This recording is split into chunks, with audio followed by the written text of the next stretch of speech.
நான் அடிக்கடி உங்கள்கிட்ட என்ன சொல்லிகிட்டே இருக்கேன் அப்படின்னா, நடைப்பயிற்சி மட்டும் பண்ணுறதுனால வெயிட்டு கண்டிப்பாக குறைக்க முடியாதுன்னு சொல்லிகிட்டு இருக்கேன்.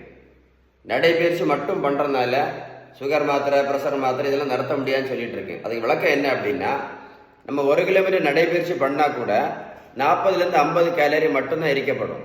அது புரிஞ்சுடுங்க. முதல்ல 1 கிலோமீட்டர் நடைப்பயிற்சி பண்ணி 40லேருந்து 50 கேலரி மட்டும்தான் எரிக்கப்படும். அதில் நடைப்பயிற்சி மட்டும் பண்ணி வெயிட்டெல்லாம் கண்டிப்பாக குறைக்க முடியாது. இந்த பெரியவங்களை பாருங்கள், 42 கிலோ வெயிட் குறைச்சிருக்கேன். 128லேருந்து 86 கிலோ. நான் ப்ரோட்டீன் பவுடரும் கொடுக்கல, மாத்திரையும் கொடுக்கல, ஜூஸும் கொடுக்கல, ஊசியும் போடல. அவங்கள தான் போய் ரோட்டில் போய் நான் ஓடக்குன்னு சொல்லல. நான் கொடுத்தது எல்லாமே என்னது? பேலன்ஸ்டு டயட், விகிதம் சரியான வீட்டு உணவு முறை. நம்ம வீட்டில் சாப்பிட்ற உணவுல விகிதம் கரெக்டாக இருந்தால் வெயிட் டக்கு டக்கு டக்குன்னு குறையும். வெயிட்டு குறைஞ்சிச்சுன்னா ஆட்டோமேட்டிக்காக சாப்பிட்ற எல்லா மாத்திரையும் நிரந்தரமாகவே நிறுத்திடலாம். அப்போ எது முக்கியம்? பேலன்ஸ்டு டயட், விகிதம் சரியான வீட்டு உணவு முறை தான் வெரி வெரி இம்பார்ட்டன்ட். இந்த வீடியோ உங்கள் ஃப்ரெண்ட்ஸுக்கு ஷேர் பண்ணி கொடுங்க. நிறைய பேருக்கு எனக்கு யூஸ்ஃபுல்லாக இருக்கும். அதுக்காக தான் சொல்கிறேன்.